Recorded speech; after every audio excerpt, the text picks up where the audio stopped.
Hello friend, welcome to stock research centre. आज हम यहाँ पे बात करने वाले हैं तत्व चिंतन के स्टॉक के बारे में।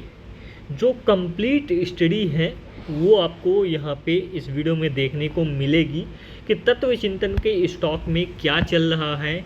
प्राइस जो यहाँ पे डाउन हुआ है तत्व चिंतन का, यहाँ पे इसमें क्या अपसाइड मोमेंटम है, क्या पोटेंशियल है, क्या गेन हो सकते हैं, उस चीज़ के बारे में भी हम बात करेंगे।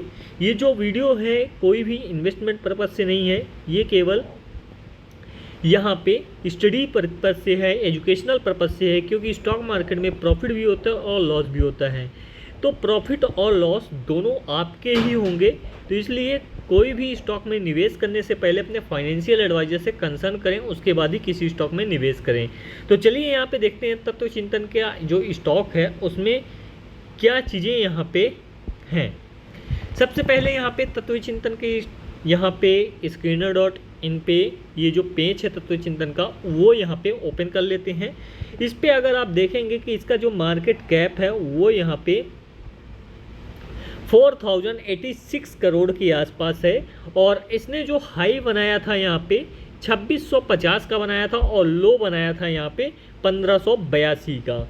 करंट प्राइस जो चल रहा है यहाँ पे 1843 रुपये यहाँ पे करंट प्राइस चल रहा है। और स्टॉक का पी देखोगे तो यहाँ पे फार्मा सेक्टर में बहुत ही ज़्यादा ये है, और जबकि यहाँ पे इंडस्ट्री पी उतना ज़्यादा यहाँ पे नहीं है। तो इतनी ज़्यादा वैल्यूएशन क्यों दिया गया है तत्व चिंतन के स्टॉक को। बुक वैल्यू अगर आप देखोगे यहाँ पे तो ये 232 है। आरओसी और आरओई यहाँ पे 10 के नज़दीक हैं। डिविडेंड पे आउट ये नहीं करता है। फेस वैल्यू यहाँ पे 10 है। ये बेसिक इन्फॉर्मेशन तो कोई भी यहाँ पे बता देगा। अब आते हैं मेन मुद्दे की बात यहाँ पे, क्वार्टरली रिजल्ट। क्या यहाँ पे इसकी सेल्स है वो यहाँ पे इंक्रीज हो रही है, क्या इसके प्रॉफिट इंक्रीज हो रहे हैं कि नहीं। यहाँ पे देखिए सेल्स जो है यहाँ पे 2020 में जो तत्व चिंतन की थी वो यहाँ पे 3 टाइम्स के आसपास होने जा रही है। 2020 जून में जो इनकी सेल्स थी वो यहाँ पे 50 करोड़ के आसपास थी, और आज यहाँ पे 125 करोड़ के आसपास यहाँ पे इनकी जो सेल्स है वो यहाँ पे है। तो यानी सेल्स में जंप दिखाई दिया है। खर्चे भी बढ़े होंगे, खर्चे कम नहीं होंगे। ऐसे नहीं है कि सेल्स बढ़ी और खर्चे उतने ही रह गए, खर्चे भी बढ़ेंगे। तो खर्चे यहाँ पे 108 करोड़ के आसपास यहाँ पे आज की डेट में हो रहा है। नेट प्रॉफिट यहाँ पे उस टाइम पे जो हो रहा था आज भी वही नेट प्रॉफिट है। इसका जो कारण है, मेन कारण है कि यहाँ पे रॉ मटेरियल के जो कॉस्ट हैं, रॉ मटेरियल का जो कॉस्ट है वो यहाँ पे इंक्रीज हो गया है। अब जब रॉ मटेरियल का कॉस्ट यहाँ पे इंक्रीज हो जाएगा तो जो मार्जिन है, मार्जिन यहाँ पे क्या होगा, डाउन हो जाएगा। तो मार्जिन डाउन हुआ जिसके कारण यहाँ पे इनका जो मार्जिन है वो कम हुआ, उसके कारण यहाँ पे जो प्रॉफिट है ऑपरेटिंग प्रॉफिट वो भी यहाँ पे कम हुआ। प्रॉफिट बिफोर टैक्स अगर देखें तो प्रॉफिट बिफोर टैक्स में भी कुछ यहाँ पे ज़्यादा नहीं है। सेम 8 करोड़ पहले भी था जून 2020 में, और आज की डेट में भी मतलब 8 करोड़ के आसपास ही प्रॉफिट है। बट सेल्स बढ़ी है। अगर रॉ मटेरियल कॉस्ट के प्राइस अगर यहाँ पे क्या होते हैं, कम होते हैं। ये देखो रॉ मटेरियल कॉस्ट जो है वो यहाँ पे 51% से बढ़ के 60% हो गया है। तो अगर रॉ मटेरियल के कॉस्ट के प्राइसेस यहाँ पे डाउन होते हैं तो इनकी प्रॉफिटेबिलिटी यहाँ पे इंक्रीज होने लगेगी। ईयर वाइज अगर यही डाटा देखें तो ईयर वाइज में आपको और सही से चीज़ें क्लियरिटी आएगी। यहाँ पे ईयर वाइज में अगर 2018 से देखें, 2018 से इनका जो सेल्स है वो यहाँ पे 3 टाइम्स हो गया है, 3x हो गया है सेल्स। और अगर बात करें खर्चे, खर्चे भी यहाँ पे 3x हुए हैं। ये देखो खर्चे भी यहाँ पे 3x हो गए हैं। तो सेल्स होगी तो खर्चे भी होंगे। बट ऑपरेटिंग प्रॉफिट हमको देखना है तो यहाँ पे 2018 में ऑपरेटिंग प्रॉफिट कितना था, 23 करोड़। 2020 में 55 करोड़, अभी यहाँ पे 61 करोड़। 2022 में था 109 करोड़ के आसपास, तो उससे कम हुआ क्योंकि यहाँ पे खर्चे ज़्यादा बढ़े हैं। देखो 434 करोड़ 2022 में इनकी सेल्स थी, अभी 424 है, और यहाँ पे एक्सपेंसेस इनके 325 थे जो कि बढ़ के यहाँ पे 363 हो गया है। तो नेट प्रॉफिट में भी सेम इम्पैक्ट आएगा, ये देख सकते हो। नेट प्रॉफिट भी पिछले साल से कम है, बट यहाँ पे 2018 के कंपैरिजन 2020 के कंपैरिजन में थोड़ा सा इंक्रीज है। अगर बात करें इनके पास है क्या, शेयर कैपिटल यहाँ पे 22 करोड़ है जो कि 2018 में 8 करोड़ थी।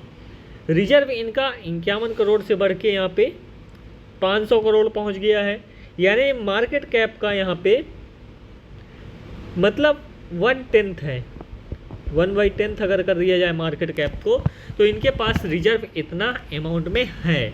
बोरोइंग भी इनके पास है, बोरोइंग भी अच्छी खासी यहाँ पे हुए उठाए हैं। और मेन मुद्दे की जो बात है जिसके लिए हम बात कर रहे हैं, capital work in process, capital work in process कितने टाइम्स हो गया है, ये देखो इनके पास जो रिजर्व है उसका 50% यहाँ पे कैपिटल वर्क इन प्रोसेस में है।